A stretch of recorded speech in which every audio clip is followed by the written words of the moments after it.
Subscribe to our YouTube channel A to Z Hindi कहानियाँ। दोस्तों, आज आपके लिए लेकर आया हूँ भगवान शिव और कुबेर की कहानी। तो दोस्तों, कहानी को शुरू करने से पहले अगर आप मेरे चैनल पर पहली बार आए हैं तो पहले चैनल को सब्सक्राइब कर लीजिए और घंटी को दबाकर ऑल पर सेट कर लीजिए। चलिए दोस्तों, आपको आज की कहानी सुनाता हूँ। तो दोस्तों, आज की कहानी देवों के देव महादेव भगवान शंकर के बारे में है, या ये कहें कि भगवान शंकर और उनके भक्त कुबेर के बारे में है। शिव भक्तों को ये कहानी जरूर श्रवण करनी चाहिए। कहानी कुछ इस प्रकार है। कुबेर, जिनको धन के देवता कहा जाता है, वो ही यक्षों के भी देवता थे। कहते हैं कि लंका पहले कुबेर की थी। रावण ने जब लंका पर कब्जा किया और कुबेर को वहां से निकाल दिया तो कुबेर को मुख्य भूमि की तरफ जाना पड़ा। प्रजा और राज्य को खोने के बाद कुबेर निराश हो गया था, इसलिए उसने भगवान शिव की आराधना और भक्ति शुरू कर दी। इस तरह से कुबेर एक शिव भक्त बन गया। कुबेर ने बहुत कड़ी तपस्या की और भगवान शिव को प्रसन्न किया। भगवान शिव ने उसकी तपस्या से प्रसन्न होकर उसे एक नया राज्य दिया और संसार का सारा धन उसको दे दिया। इस तरह से कुबेर धन का देवता बन गया और लोग धन और कुबेर को एक समान मानने लगे। संसार का सबसे धनी व्यक्ति बनने के बाद कुबेर भगवान शिव को बहुत कीमती वस्तुएं चढ़ाने लगा। धीरे धीरे उसे लगने लगा कि वह शिव का इतना महान भक्त है और वह इतनी सारी बहुमूल्य वस्तुएं भगवान शिव को चाहता है। लेकिन सत्य तो ये था कि भगवान शिव ने कभी भी उसकी चढ़ाई विभूति के अलावा किसी और वस्तु को छुआ तक नहीं था। कुबेर जो यह मानने लगा था कि वह अब भगवान के लिए कुछ भी कर सकता है और उन्हें जो चाहिए वह दिलवा सकता है। कुबेर एक बार भगवान शिव के यहाँ पहुँचा और उनसे कहा, मैं आपके लिए कुछ करना चाहता हूँ। आप मुझे बताइए मैं आपके लिए क्या कर सकता हूँ। भगवान शिव ने कहा, तुम मेरे लिए कुछ नहीं कर सकते क्योंकि कुछ करने के लिए मेरी कोई आवश्यकता है ही नहीं।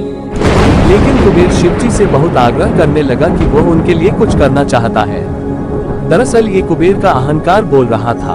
भगवान शिव ने अपने भक्त को सही मार्ग पर लाने के लिए एक लीला रची। शिव जी ने कहा, देखो कुबेर, मुझे तो कुछ भी नहीं चाहिए। अगर तुम करना ही चाहते हो तो वह जो बालक है, भगवान शिव ने गणेश जी की तरफ उंगली दिखाते हुए कहा, वह हमेशा भूखा रहता है। उसे एक दिन अच्छे से पेट भरकर खाना खिला दो, बस इतना मेरे लिए काफी होगा। कुबेर ने मन ही मन सोचा कि भगवान ने मुझसे मांगा भी तो क्या एक बच्चे को खाना खिलाने का। बस ये सोचकर कुबेर गणेश जी को अपने साथ भोजन कराने के लिए ले गया। शुरू में कुबेर ने अपने कुछ रसोइयों द्वारा खाना बनाकर गणेश जी को स्वादिष्ट खाना पिरोसा। लेकिन उसने देखा कि गणेश जी खाते ही जा रहे हैं, तो उसने कई सैकड़ों रसोइयों को बुलाकर प्रचुर मात्रा में खाना बनाना शुरू रखा। एक तरफ खाना बनता जा रहा था और एक तरफ गणेश जी उसे खाते जा रहे थे। गणेश जी को इतना खाते देख कुबेर की चिंता बढ़ने लगी। कुबेर ने गणपति से कहा, गणेश जी आप रुक जाए, इतना ज्यादा खाएंगे तो आपका पेट फट जाएगा। गणपति जी ने मुस्कुराते हुए कुबेर से कहा, आप मेरी चिंता मत कीजिए, आप अपना वचन पूरा कीजिए। मुझे भूख लगी है, मुझे खाना खिलाए। कुबेर का अहंकार खत्म करने के लिए गणेश जी ने इतना खाना खाया कि कुबेर का सारा खजाना खत्म हो गया। यहाँ तक कि कुबेर को दूसरे लोगों से भी खाना मंगवाना पड़ा।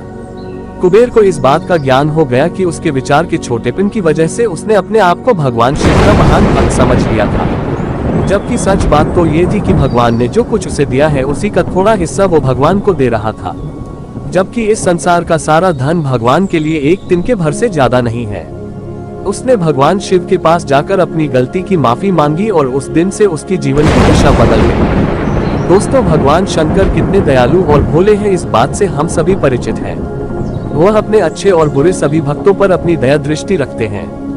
पूरी कहानी को ध्यान से सुनने के लिए धन्यवाद। अंत में यही कहूँगा, भोलेनाथ आप सभी को सुखी रखें। तो दोस्तों, कैसी लगी कहानी? तो वीडियो को लाइक करके चैनल को सब्सक्राइब कर लीजिए और घंटी को दबाकर ऑल पर सेट कर लीजिए ताकि आने वाली सभी वीडियो आपको सबसे पहले मिल सके। और मैं मिलता हूँ आपसे एक और नई वीडियो के साथ। धन्यवाद।